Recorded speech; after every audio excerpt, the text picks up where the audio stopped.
Hello friends, कैसे हैं आप सब। तो डियर, आज की क्लास में जो है हम लोग क्लास 7 का ज्योग्राफी का जितने भी चैप्टर है ना उसका एमसीक्यू क्वेश्चन डिस्कस करने वाले हैं।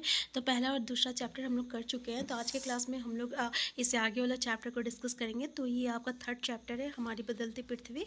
और देखिए, इस चैप्टर से रिलेटेड जितने भी इंपॉर्टेंट आपका एमसीक्यू है जो यहाँ से डायरेक्ट क्वेश्चन पूछे जा सकते हैं, हम लोग आज के क्लास में डिस्कस करने वाले हैं। ठीक है, स्टार्ट करते हैं। पहला क्वेश्चन देखिए कि पृथ्वी की सतह पर चट्टानों का टूटना कहलाता है, जैसे कि आप यहाँ पे देख सकते हैं, अपरच कहलाता है, अप्रदन कहलाता है, भूकंप कहलाता है, इनमें से कोई नहीं। तो देखिए, पहला जो ऑप्शन है ना ये आपका करेक्ट आंसर हो जाएगा। अपच्छ कहते हैं। देखिए, यहाँ पे हम लोग जो है सिर्फ एमसीक्यू कर रहे हैं, क्योंकि चैप्टर हम लोग ऑलरेडी डिस्कस कर चुके हैं, इसलिए ज़्यादा टाइम वेस्ट नहीं करेंगे।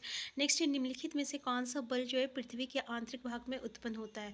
अंतजनित बल, बहिजनित बल और स्थलमंडल बल। तो देखिए, आपका बोला कौन सा पृथ्वी के आंतरिक भाग में उत्पन्न होता है, तो इसको हम लोग क्या कहते हैं, तो इसको हम लोग बहिजनित बल कहते हैं। ठीक है, नेक्स्ट क्वेश्चन है आपका, डैश पानी, हवा और बर्फ जैसे विभिन्न एजेंटों द्वारा प्राकृतिक छटा को खराब कर देता। अपरच्य, अप्रदन और भूकंप। आंसर क्या हो जाएगा, तो इसको हम लोग क्या कहते हैं, अप्रदन कहते हैं। Answer B.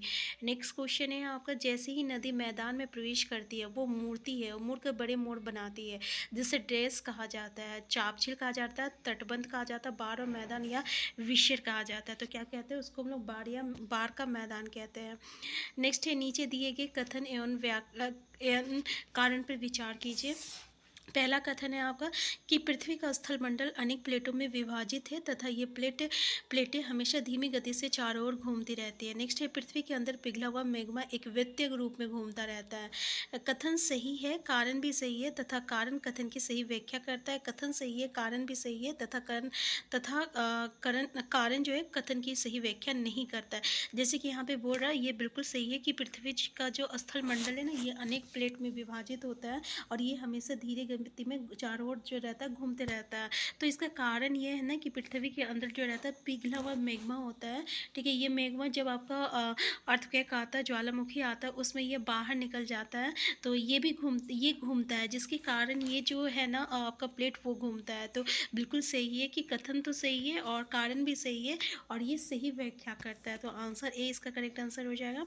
नेक्स्ट है, पृथ्वी की प्रॉपर्टी कई विशाल भागों में विभाजित है, उन्हें डैश भी कहा जाता है, भूकंप, स्थलमंडलीय प्लेट, रूपांतरित प्लेट और इनमें से कोई नहीं। तो आंसर क्या हो जाएगा, इसको हम लोग रूपांतरित प्लेट कहते हैं। आंसर सी के हो जाएगा। नेक्स्ट है, नदी द्वारा चाप झील का निर्माण किया जाता है पहाड़ी भागों में, तटीय भागों में, मैदानी भागों में, उपरोक्त तीनों भागों में। आंसर क्या हो जाएगा, आंसर हो जाएगा आपका आंसर सी, मैदानी भागों में।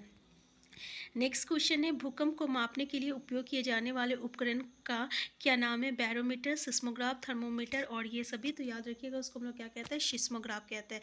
बैरोमीटर और थर्मोमीटर का काम क्या है इसकी ठीक है। तो यहाँ पे हमें सिर्फ सिस्मोग्राफ, जैसे कि आपको थर्मामीटर जो रहता है टेम्परेचर को मापने के लिए हो गया।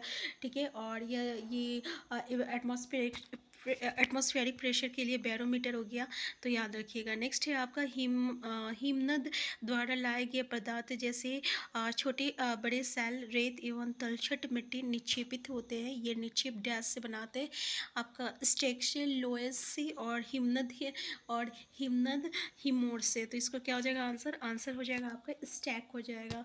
नेक्स्ट है आपका कि निम्नलिखित में से कौन सी तटीय स्थलाकृतियाँ समुद्री तरंगों के द्वारा बनाई जाती है। समुद्री गुफा, तटीय मेहराब और स्टैक और समुद्री भाग। देखिए कूट क्या है इसमें से, जैसे कि आप देख सकते हैं। तो ये जितना है ना समुद्र तरक्की के द्वारा समुद्री गुफा बनता है, तटीय मेहराब बनता है और स्टैक भी बनता है और समुद्री ब्रिग भी बनता है। सारा स्टेटमेंट सही हो जाएगा।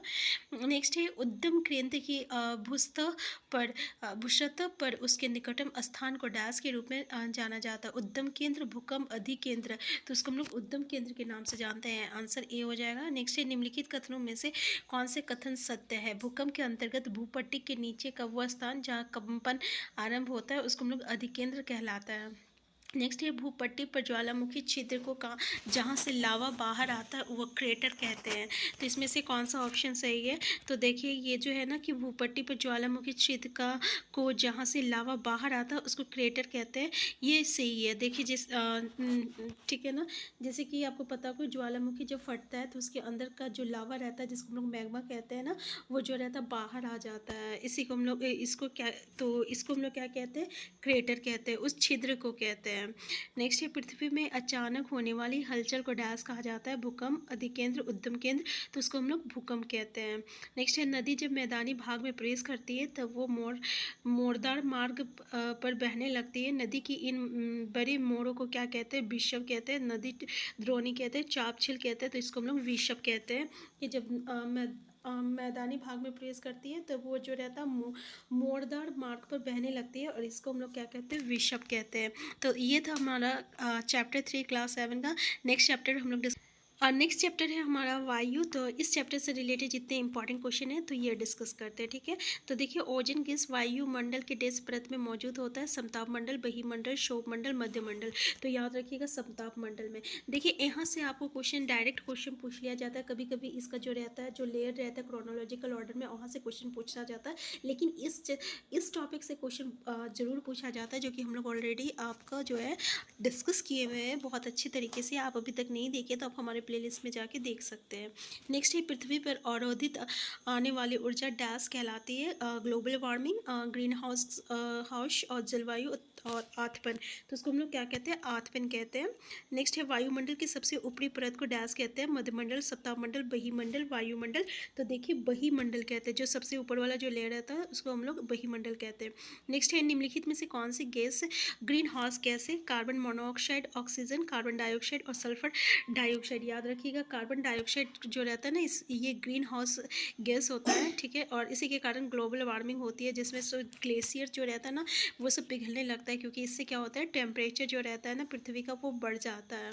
नेक्स्ट है आपका हवाई जहाज वायुमंडल की किस परत में उड़ती है? क्षोभ मंडल, मध्य मंडल, समताप मंडल और आयन मंडल। तो याद रखिएगा ये आपका समताप मंडल में उड़ती है। ये सबसे इंपॉर्टेंट क्वेश्चन है, ठीक है ना। तो यहाँ से क्वेश्चन आपको देखने को मिलता है, समताप मंडल याद रखिएगा। नेक्स्ट निम्नलिखित में से कौन से युग्म सुमेलित है वर्षभर? जैसे कि इसमें और से भी बहुत सारे क्वेश्चन है जो कि हम लोग ऑलरेडी डिस्कस कर चुके हैं, जैसे कि आपका मौसम से रिलेटेड कौन सा मंडल होता है, फिर किस मंडल में जो है आपका क्या कहते हैं रेडियो तरंगे होती है। तो इस तरीके के सवाल इसमें बनते हैं जो कि हम लोग डिस्कस कर चुके हैं। नेक्स्ट है निम्नलिखित में से कौन सा युग्म सुमेलित है? पहला है वर्षभर लगातार निश्चित दिशा में चलने वाले पवन जो रहते हैं अस्थायी पवन होता है। और नेक्स्ट क्वेश्चन है विभिन्न ऋतुओं में अपनी दिशा बदलने वाले पवन मौसमी पवन होता है। और किसी छोटे क्षेत्र में वर्ष या दिन के किसी विशेष समय में चलने वाली जो पवन होती है ना उसको अस्थायी पवन कहते हैं। तो इसमें कौन सा ऑप्शंस जो है ये आपका बोल रहा है कौन सी युग्म सुमेलित है? तो देखिए यहाँ पे जो विभिन्न ऋतु में अपनी दिशा जो बदल देता है ना उसी को हम लोग क्या कहते हैं?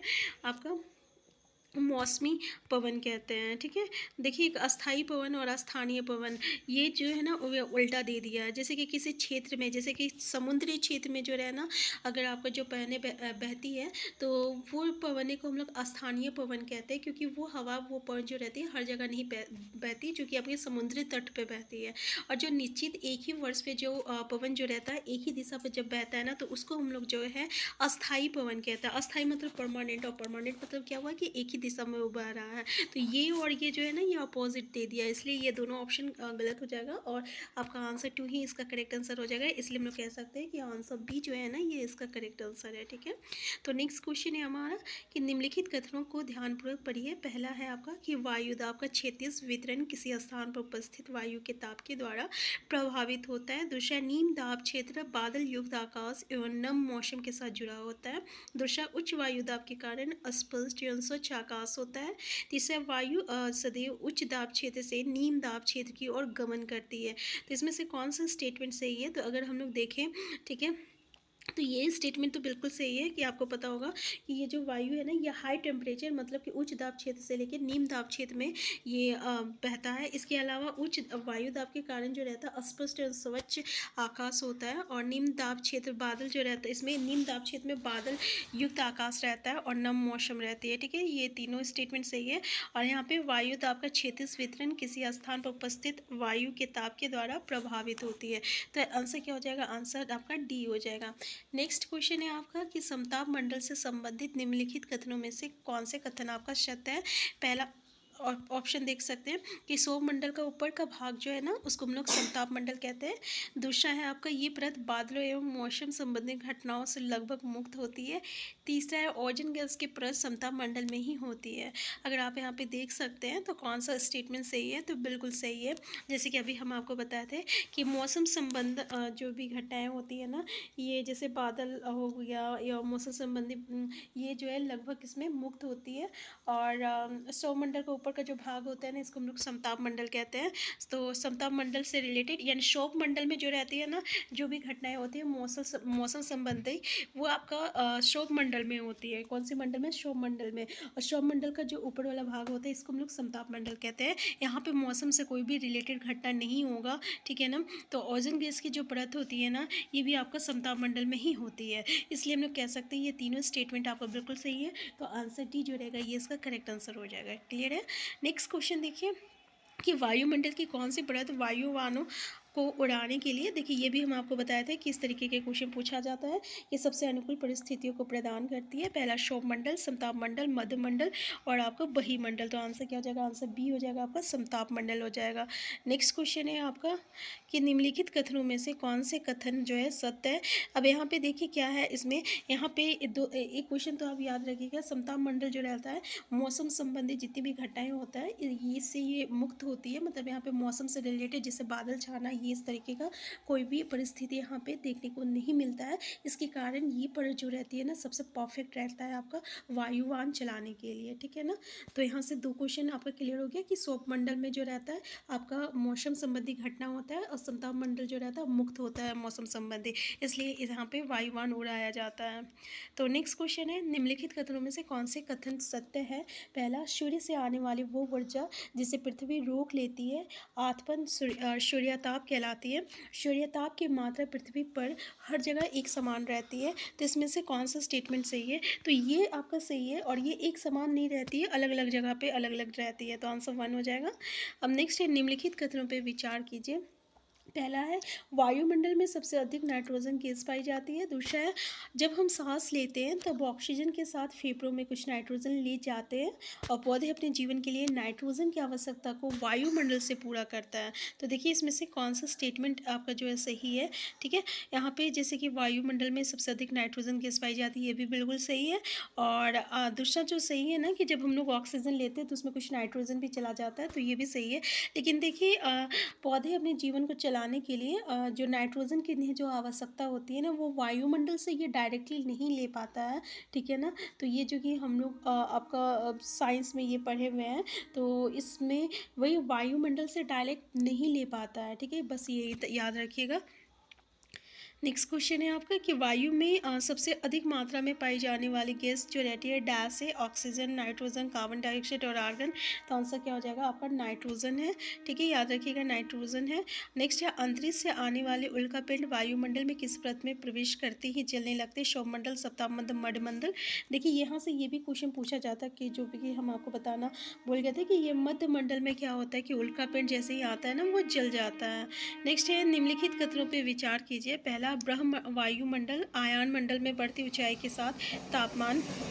नेक्स्ट क्वेश्चन है जैसे कि कथनों पे विचार कीजिए। पहला ऑप्शन है ब्रह्म वायुमंडल आयन मंडल में बढ़ती ऊंचाई के साथ तापमान अत्यधिक तीव्रता से बढ़ता है। दूसरा है रेडियो संचार के लिए ब्रह्म वायुमंडल परत का ही उपयोग होता है। तो इसमें से कौन सा कथन सत्य है? तो देखिए यहाँ से हम आपको बताए थे ना, ये भी क्वेश्चन आता है कि रेडियो संचार किस मंडल परत में होती है और उसके लिए उपयोग होता है। तो ये आपका ब्रह्म मंडल है, तो ये बिल्कुल सही है, ये भी सही है। बढ़ती ऊंचाई के साथ तापमान जो रहता है अधिक तीव्रता से बढ़ता है, दोनों ऑप्शन सही है। नेक्स्ट क्वेश्चन है आपका कि मौसम की घटनाएं जैसे वर्षा, कोहरा और ओलावर्षण वायुमंडल की डैश परत में होती है। तो अभी बताए थे आपको ना कि ये आपका सौरमंडल में होती है। नेक्स्ट है पृथ्वी के तापमान में वृद्धि को डैश के रूप में जाना जाता है? ग्रीन हाउस प्रभाव, भूमंडलीय तापमान, परिस्थितिकी। तो उसको हम लोग क्या कहते हैं? भूमंडलीय तापमान कहते हैं। आंसर बी कहते हैं, ठीक है। तो सॉरी, आंसर बी इसका करेक्ट आंसर हो जाएगा। नेक्स्ट है वायुमंडल में पाई जाने वाले गैसों की प्रतिशत के आधार पर सही और एक आरोही क्रम कौन सा है? देखिए चैप्टर जो है यहाँ से बहुत सारे क्वेश्चन बनते हैं और इसको हम लोग बहुत अच्छे से डिस्कस किया। अगर नहीं देखे तो आप एक बार ज़रूर इस चैप्टर को पढ़ लीजिएगा, ठीक है। तो जैसे कि nitrogen, oxygen, helium, carbon dioxide, यहाँ पे जो भी ऑप्शन आपको दिख रहा है, तो यहाँ पे देखिए सबसे ज़्यादा तो नाइट्रोजन पाया जाता है, फिर ऑक्सीजन पाया जाता है, फिर आर्गन, फिर आपका कार्बन डाइऑक्साइड पाया जाता है। आंसर सी जो रहेगा ये इसका करेक्ट आंसर हो जाएगा, ठीक है। नेक्स्ट क्वेश्चन है, नीचे दिए गए कथन को ध्यानपूर्वक पढ़िए। जैसे वायु गर्म होती जाती है, वायु की जल वाष्प ग्रहण करने की क्षमता पर क्या प्रभाव पड़ता है? बढ़ती है, घटती है, कोई प्रभाव नहीं पड़ता है और पहले बढ़ता है और फिर घटता है। तो क्वेश्चन क्या बोल रहा है कि जैसे वायु गर्म होती जाती है तो वायु की, देखिए वायु अगर गर्म होता है ना तो वो क्या होता है कि जल जो रहता है ना, पानी जो रहता है ना, वो भी गर्म से क्या होता है आपका जल वाष्प बन जाता है, मतलब भाप बन जाता है। तो वो जो क्षमता होती है ना ये बढ़ती है, ठीक है। तो आंसर क्या हो जाएगा? आंसर ए इसका करेक्ट आंसर हो जाएगा, ठीक है। तो आज की क्लास हम यहीं तक रखते हैं। नेक्स्ट क्लास में से आगे वाला क्वेश्चन चैप्टर को डिस्कस करेंगे। चैनल में नए हैं तो चैनल को सब्सक्राइब कर लीजिएगा। वीडियो हेल्पफुल होगा तो लाइक शेयर करना मत भूलिएगा। Thank you.